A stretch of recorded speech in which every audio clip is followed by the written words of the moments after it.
ये कुछ लोग हैं जिनको ये पच ही नहीं रहा है कि दलित समुदाय कैसे अपने हिसाब से वोट कर देता है। यही कारण है कि बार बार टारगेटेड, आप देखिए हम पार्टी के सारे नेताओं को टारगेट किया गया। आप चुनाव में सबसे स्टार्टिंग से अगर आप देखिए तो टेकारी में हमला किया गया, जहां की कोई मतलब नहीं था। हमारे चाचा डॉक्टर अनिल कुमार जी जो हम पार्टी के प्रदेश अध्यक्ष हैं, उन पर हमला हुआ। बेतरतीब दलितों को लगा कि आरजेडी के लोग, लालू प्रसाद जी जो माननीय मुख्यमंत्री हुआ करते थे और आरजेडी जो पार्टी चला रहे हैं, वो लोग उनका दलितों का शोषण किया। उन्होंने कोई काम नहीं किया। जब वो जागरूक हो गए, जब उनके पास एक अपना नेता खड़ा हो गया, और खास करके मांझी समुदाय जो सबसे नीचे स्तर जो नहीं हो रहा है कि कैसे ये अपने मन से वोट कर देता है, कैसे ये जागरूक हो रहा है, तो अब उनके नेताओं पर प्रहार है। तो ये सिंबॉलिक प्रहार है। ये सिर्फ आप ये मत समझिए कि नेता पर प्रहार हो रहा है। ये कहीं ना कहीं आप उनकी मानसिकता को, आप उनके अंदर जो विश्वास जग रहा है, उनके अंदर जो एक नयापन आ रहा है और उनको जो वो स्वतंत्र होना चाहते हैं, उसको रोकने के लिए ये सब प्रहार किया जा रहा है, और ये कभी बर्दाश्त नहीं किया जाएगा। और इसका नमस्कार, मैं गोलू सिंह, आप देख रहे हैं बिहारी टुडे न्यूज। मेरे साथ अभी कर्मठ योग विधायक अत्री रोमी जी हैं।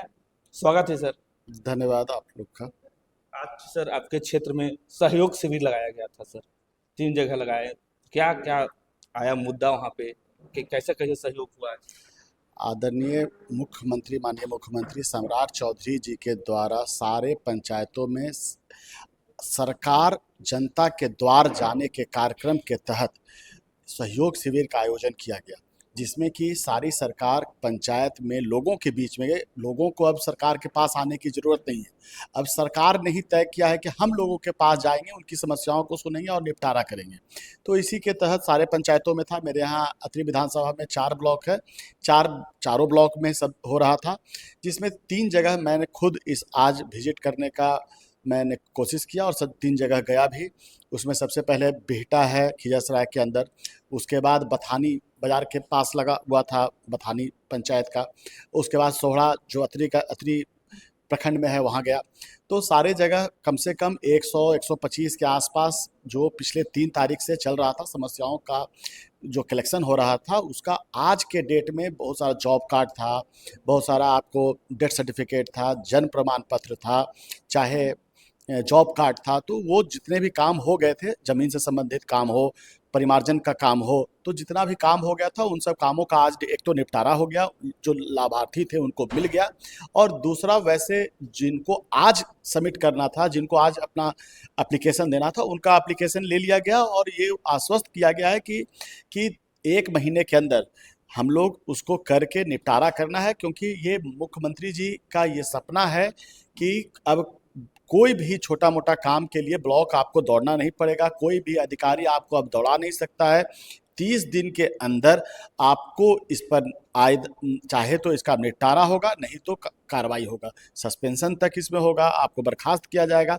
तो पदाधिकारियों को भी है कि अब उन पर जवाबदेही है कि कोई भी गरीब असहाय जो लोग हैं, जो गांव देहात में रहते हैं, उनको आप बेवजह नहीं दौड़ा सकते हैं। क्योंकि कई बार होता है कि एक गरीब लोग हैं, 100 रुपया उनको लग जाता है, एक दिन का पूरा 400 रुपया का जो उनका दिहाड़ी रहता है वो भी चला जाता है, और उनको ब्लॉक 40 किलोमीटर 50 किलोमीटर दूर ब्लॉक पर आना पड़ता है। और ब्लॉक पर आने के बाद जब वो पदाधिकारी नहीं मिलते हैं, कई बार वो छुट्टी पर रहते हैं, कई बार दूसरे पता चलता है कि सरकारी कार्यक्रम से वो किसी ड्यूटी में लगे हुए हैं, तो कई बार भेंट नहीं होता है, तो उनको बेवजह 3 बार 4 बार परेशान होता है। हर थक हार के जो एप्लीकेंट रहते हैं वो छोड़ देते हैं। तो बहुत सारा काम इस तरह का पेंडिंग रहता था। तो माननीय मुख्यमंत्री सम्राट चौधरी जी ने तय किया कि अब सारे पदाधिकारियों को मंगलवार को, पहले हर महीने के फर्स्ट मंगलवार को और 3rd मंगलवार को सरकार पोस्टिंग कर रही है, नियुक्ति कर रही है पदाधिकारियों की, और पदाधिकारी उस स्पॉट तक पहुंचेंगे, ब्लॉक के पंचायत तक, और वहाँ पंचायत से रिलेटेड आसपास के जितने ग्रामीण होंगे सबका काम का निपटारा किया जाएगा। सर आज देख रहे थे आपकी फेसबुक वॉल से कि बथानी हॉस्पिटल गए थे निरीक्षण करने के लिए, क्या त्रुटि पाया गया सर वहाँ? देखिए, मैं बथानी गया था बेसिकली वही सहयोग शिविर के लिए, तो बगल में ही हॉस्पिटल था तो वहाँ मैं गया। बाकी सब ठीक है, लेकिन एक चीज़ का वहाँ सबसे बड़ा अभी समस्या आया कि जो सफाई कर्मचारी जिनको एडहॉक बेसिस पे दिया गया है वो उपलब्ध नहीं थे।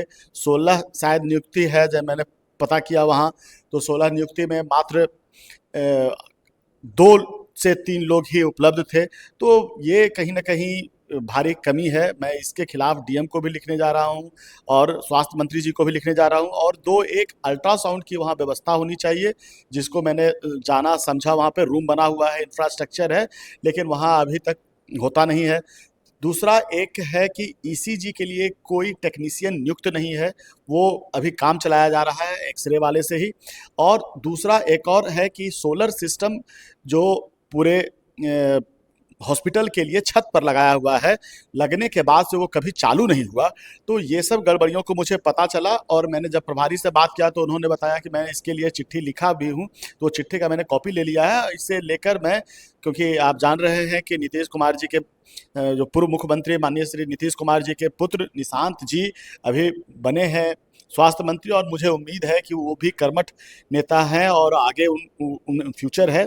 तो हम लोग मिलकर स्वास्थ्य विभाग में भी एक अच्छा काम करवाने का हम लोग इसमें प्रयास करेंगे। देखा जा रहा है सर, आपके पार्टी के एक विधायक हैं बाराचट्टी से, ज्योति मांझी जी, उन पे हमला हुआ। इससे पहले 2 बार हमला हो चुका है। जीतन राम मांझी जी का विवाद चल रहा था, खास वर्ग के लोग ही बार बार इसमें आ रहे हैं, नाम आ रहा है। आपके भी कार्यकर्ता को चुनाव में भी खास वर्ग का ही नाम आया, कैसे देखते हैं इसको?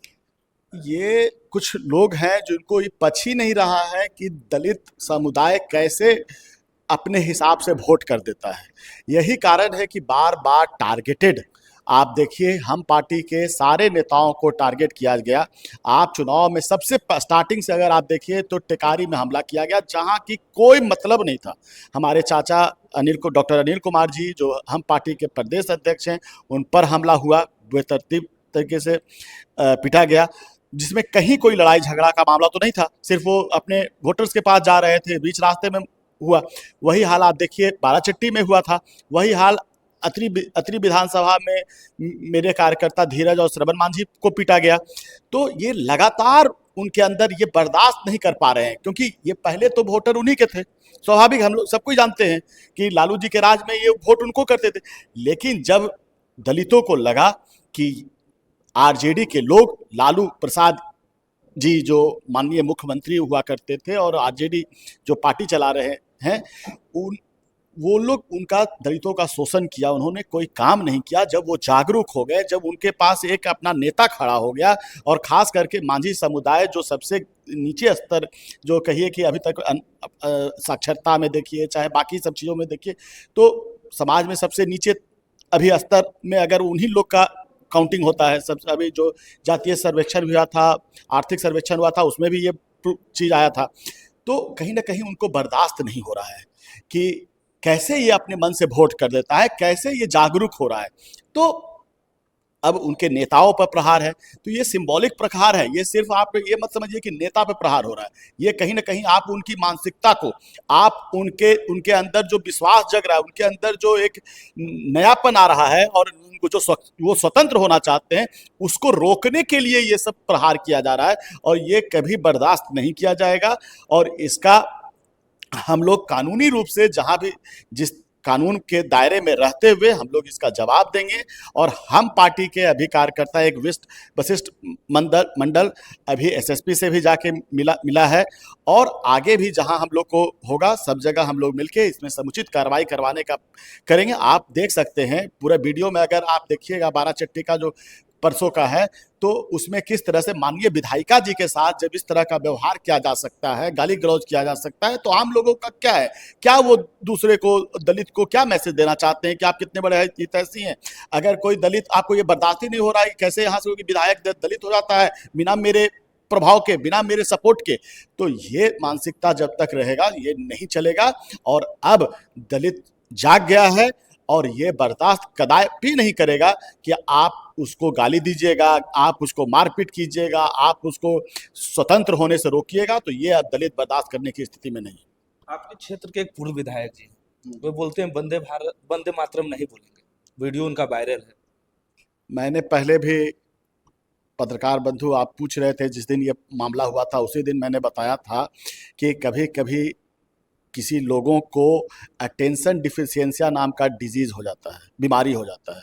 उसमें उनको लगता है कि कैसे हम लोगों के बीच में अपना टीआरपी बढ़ा ले, तो उसी के क्रम में इस सब तरह का अलूल जलूल बयान कुछ लोग देते रहते हैं। लेकिन आप बात कर रहे हैं तो वो हम लोग के भी नेता रहे हैं। अब कहाँ उनको कन्फ्यूजन हो जाता है, कैसे उनसे ये बुला गया या मिसइंटरप्रेट हो गया है, तो हो रही है सर, तो कुछ दिन पहले बोले 10% वालों को खरीद देंगे। नहीं, तो कैसे मिस इंटरप्रेट हो जा रहा है? क्या उनके पीछे लोग जो बैठे हुए हैं साथ में, क्या उनको समझा दे रहे हैं कि छोटे मोटे इस तरह के विवादों में नहीं पड़ना चाहिए, देश के खिलाफ कोई बयान नहीं देना चाहिए और समाज को तोड़ने का कोई बयान नहीं देना चाहिए, समाज को जोड़ने की बात करनी चाहिए और देशभक्ति की बात करनी चाहिए। समाज को तोड़िएगा, राष्ट्र को तोड़िएगा तो कोई पब्लिक इसको अच्छा नहीं बोलता है।